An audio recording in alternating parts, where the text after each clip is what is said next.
I am super excited to have herbalist Cameron with us. And today we're talking about the 3 ingredient mineral formula every woman needs. So, hey, y'all. This episode is about to shift the way you see food, energy, and healing.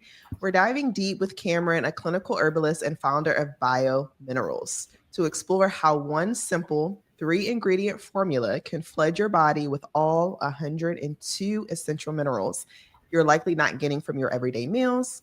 This is very important because it's an opportunity for us to really learn what's going on within the body and what we need to do, especially as women, to ensure that we have the minerals that we need. Now, before we tune in, I want to talk about just not just fancy supplements or diet trends, but I'm really talking about the basic building blocks your body needs to work properly. Minerals help you think clearly, sleep better, balance your mood, digest your food, grow strong hair and nails, and even support your hormones. So, without further ado, Cameron, as we get into this, I would love for you to just share with us what led you to herbalism and why do you believe now is the right time for women to really focus on herbs? Thank you. What led me to herbalism, the truth of it is I had a very traumatic upbringing as a child with a lot of abuse and neglect. And with that came consequences such as Crohn's disease, endometriosis, PTSD, and all of the symptoms associated with those. And when I finally, at the age of 21, removed myself from the environment that I was raised in, I could start to see things clearly, and I started seeking help. I went to multiple doctors, counselors, psychiatrists, psychologists, and everything that they gave me to help me made things worse. And I just quickly realized that that was not my path. And I remember praying one day in my early 20s, asking God, what am I supposed to do? What am I supposed to do, God? So I'm on the computer looking for something to go to school for, and CAM popped up, CAM. And I was like, hey, I'm CAM. What is that? And it was complementary and alternative medicine. And it was a university in Boca Raton, Everglades University. And I looked over their curriculum, their course material, and everything just felt right. So I do feel divinely led to that in a way. And as I started that school and as I started to learn about the body and what it needs to function and foods, I started implementing what I was learning. And I got, within a year, more relief than I had ever gotten from the medical system. So that's when I was just like, man, what we're being given, what we're being told is not right. And so many people are sick. I say it often that we live in a nation that is over-medicated and undernourished. And I see the consequences of that every day. I saw it in my own life. I've seen it in friends and family. And now that I have a practice, I see it in people all over the United States. So I'm very passionate about bringing that awareness and education and showing people why and then how. I love that. First, thank you so much for sharing that. I do believe that a lot of us can relate to that, myself as well, where you're just not getting the answers that you're looking for, or you're being just blown off. And it's like, this is my life. This is my body. I know what I'm feeling. And for you to tell me that there's nothing wrong, it's just bizarre to me. One of the things that I love that you mentioned, though, was with Cam, you just took that next step. Can you share with us a little bit about the experiences of not just what you learned while you were there, but how you were able to apply it to your lifestyle now? Absolutely. It was small, consistent steps. And that's what I tried to share with everybody. Small, consistent steps. I had been eating the way that I had been eating for a long time. I was also a student, putting myself through school, did not have a lot of money. So ramen noodles were a staple in my daily diet. So what I started doing was like, okay, I cut out soda completely. Haven't had one of those in 10 years. And started, instead of taking things away, I just started adding. Let me add some fruits in the morning. Let me add some vegetables for lunch or dinner. And once I could start getting in the habit of eating something nutritious every day, as time went on, I was able, okay, actually, I believe I got to a point where my body started to recognize the difference as well, is one of the reasons why I think stuff started to fall away. but it just did. I just kept adding and adding to where there wasn't space anymore for these things that make me feel bad when I eat them. So I think that was it. Just consistently making small changes. That's actually a really good point too, because some people, they do believe that eating healthy is very expensive. And by you being able to apply this type of habit on a daily basis, but just with small increments, can you just share a little bit about not just how this has impacted your life by these changes, but how it's impacted your clients' lives as well? I think that people who are starting to realize that they need something different get overwhelmed. And it is true. When we open the computer, when we open our phone, everything is poisoning us. Everything is toxic. We have to eat only organic. And there's just all of this long list of complete radical lifestyle changes that they have to do right now. And it becomes overwhelming, and they get discouraged, or they'll start something and then not be able to see it through and then just give up because they feel so discouraged. So I believe that I call myself a holistic lifestyle advocate. I'm here to advocate for people, cheer them on, support them. And when they do, quote unquote, fall back, it's not like, oh, you messed up, everything you did is pointless now. It's just like, hey, it's okay. This is the society that we live in. It's really hard to these food-like products have been created to keep us addicted. They have substances in them which keep us addicted to them. So we can't beat ourselves up when we fall back into that. So I think that's why I have a pretty good success rate with people, because I'm not giving them some unrealistic plan that they need to start right away. Instead, we look and say, okay, soda is one of those things where I'm like, hey, if we could cut that out right now, that would be great. But it makes it more achievable for them. Right. And speaking of that, I actually wanted to just dive in a little bit to some of our headlines, because what you were just talking about with sugar, and I know we were talking about this through email as well. And for those of you all who don't know, so in India, schools are now putting up sugar boards and running workshops to warn kids about diabetes. They're even changing the food in school cafeterias. And obviously with this, we want to make sure too that the sugar boards debut in CBSE schools as steady flags rise in diabetes among children. So Cameron, as someone who focuses on minerals and holistic health, what does this tell you about what kids today are missing nutritionally? And how do you internalize sugar and mineral depletion? How do you think this essentially correlates together and ties together? So in my own practice, in the last 8 months, I've worked with 3 teenagers under the age of 18, all of which have been diagnosed with non-alcoholic fatty liver disease. Oh my gosh. And this is happening more and more. A lot of the foods that are marketed to children are loaded with food colorings and sugars and preservatives. And unfortunately, I do believe that part of this is systematically done to keep people consuming. While I do see other nations starting to rise up and change things, and there are nations where the food that we're sold here is not even allowed to be sold there. Unfortunately, I think that money and corruption is at the heart of it. Oh yeah. And there's only so much that we can do. But I think, helping the parents too, because that's another thing, is when parents come to me and they're not feeling well, there's no way I could get my kid to eat this, and I have to make food for the kids. So then just finding, it is ultimately the parent's responsibility on what their child is eating. And if your child's already been eating like that for a long time, again, their brain is addicted to it. They will go through physical withdrawals and have outbursts and behavioral problems at first, if they're not already having behavioral problems from the food. So then just trying to make it more fun, honey is a great substitute. You can do a maple syrup. You can do things with it. But I do see, unfortunately, the disease rate for children in the United States is steadily increasing. Wow. And, one of the things that you had shared too, first of all, when it comes to liver disease, like, this is crazy. But one of the things that you were sharing too is like making the food just relatable to children. And one of the things that we actually do that has worked really well for parents who are listening, and maybe you have a child that's, for us, we have 8 and 10. So maybe you have a child in the home that's,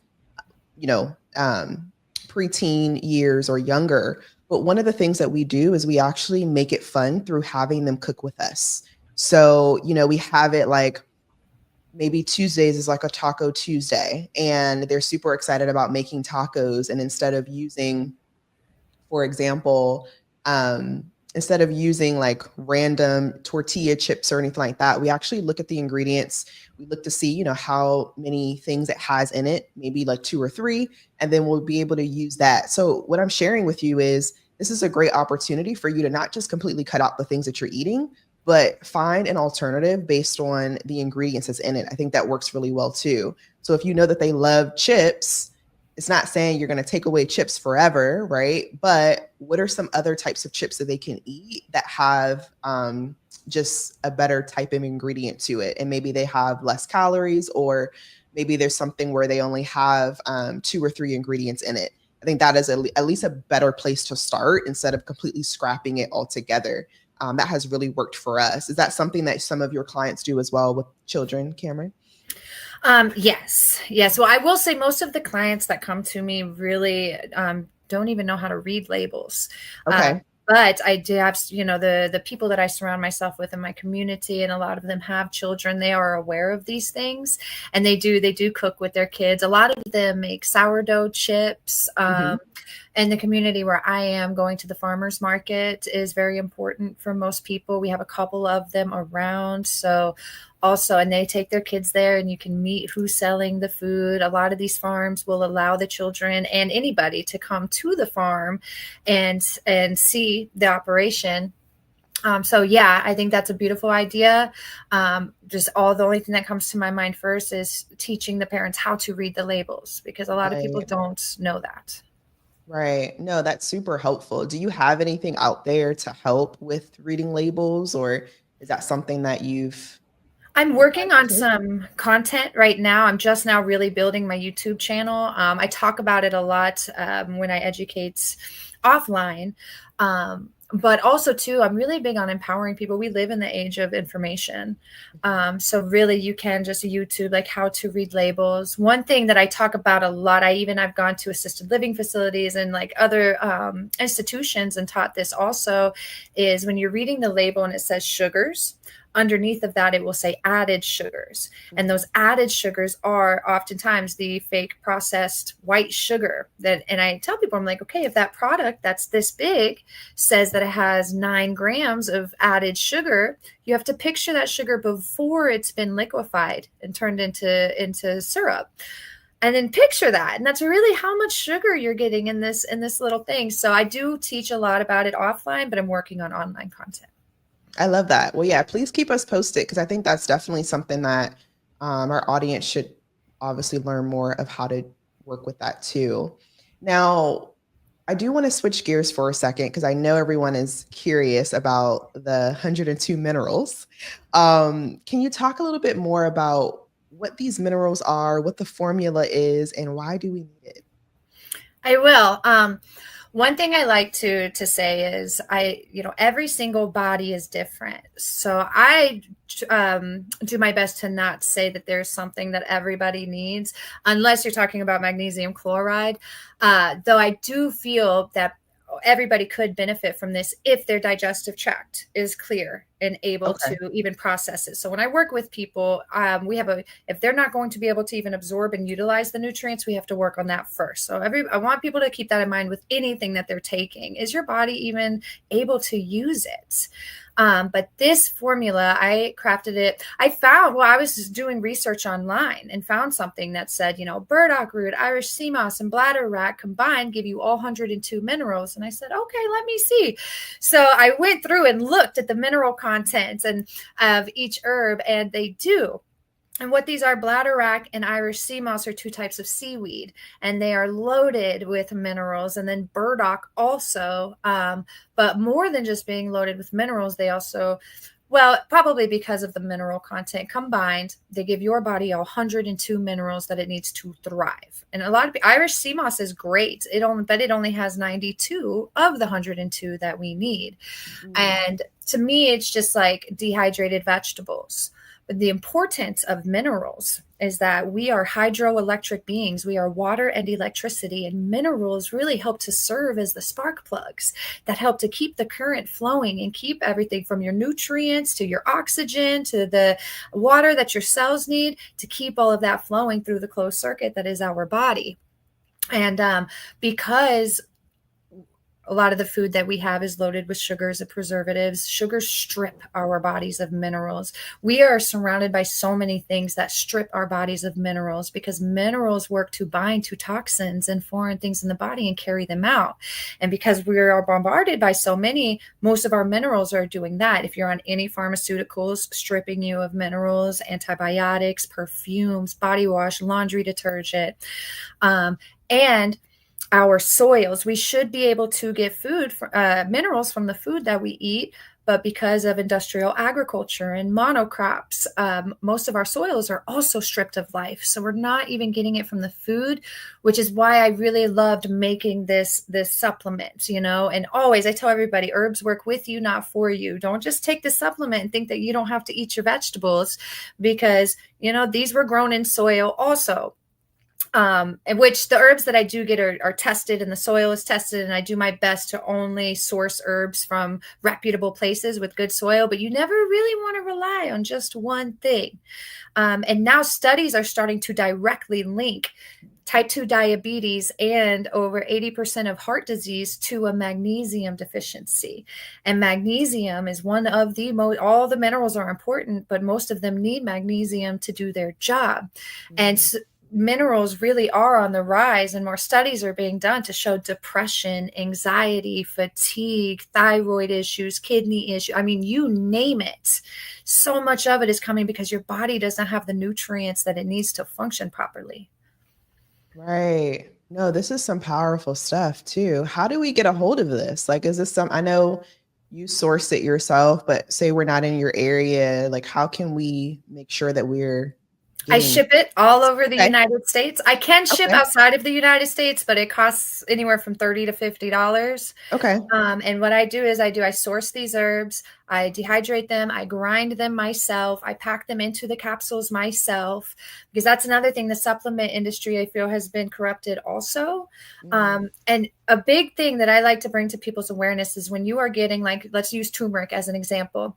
When you are getting a turmeric supplement from the grocery store, if you read the back of it, it will oftentimes say turmeric extract. And what this means is they have isolated certain constituents from the turmeric root and concentrated it down.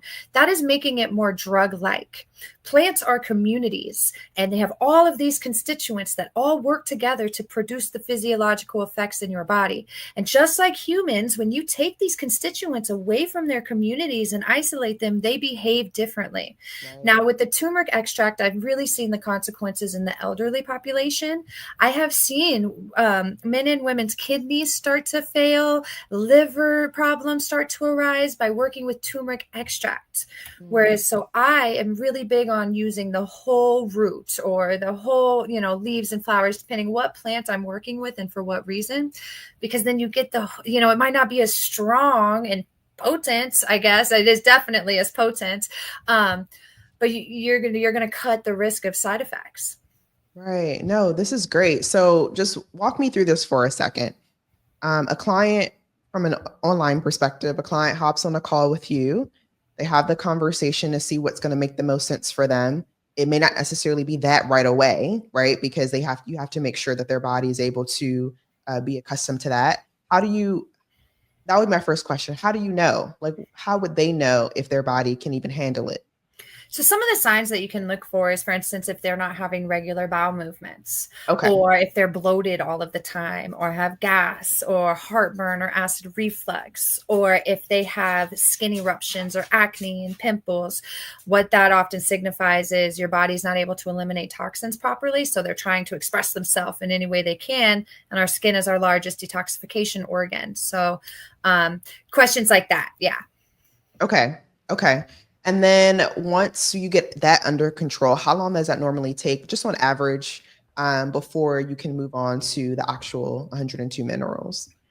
So again, every body is different, and it also really depends on how serious the person is about their health, Okay. because it's really challenging to get people to even keep a food journal or bring awareness around their food or become disciplined in what they need to do. So the people who are really like, you know what, I'm ready, I'm tired of feeling like this, and they start eating well. I have a liberation formula, and some certain different formulas depending on the person to cleanse out their large intestines, their liver, their gallbladder, usually within a couple 3 to 4 weeks. What I'm looking for is, okay, you're having regular bowel movements for 2 weeks. Every day for 2 weeks you've had a regular bowel movement. What signs and symptoms was that person experiencing for me to come to that conclusion, and have we seen a shift in those signs and symptoms? So it could be anywhere from 2 weeks to some people 3 months. I love that. I'm just looking at the comments here. So Marco said, since I started eating right, my life has completely changed. I feel more energetic, more focused, and most importantly, at peace with myself. It's awesome. Yeah. I love that. Awesome. I'm looking at the comments as we go. No, this is great. So um I definitely appreciate this, Cameron, because I do believe that there's so many people out there that just don't have this information, or they're bombarded with so much information they don't even know where to go or who to turn to. So I certainly appreciate you sharing this with us. Now, could you just share a little bit about if anyone was looking to connect with you further, what does that process look like? Um, and how can we get a hold of not just the minerals, but you as the connector? How can we get a hold of you? Absolutely. So you can go to communitynourishment.org. That's my website. You can subscribe to the email list. I have contact information on the website. You can email me at communitynourishment@gmail.com. I'm also on Instagram with Community Nourishment. And once you get a hold of me there, if I offer 15-minute complimentary phone calls. So I can give you my phone number, or you can ask me any questions that you may have. I think those would be the best routes. I love that. Well, thank you so much for this. If anyone else has any questions, please feel free to put them in the chat. We're monitoring the chat and we're happy to answer any other questions that you may have. But in the meantime, Cameron, thank you so much for blessing us with your presence today. We surely appreciate you and all the work that you're doing. And we cannot wait to see more of you and your community. Thank you so much. Bye, everyone.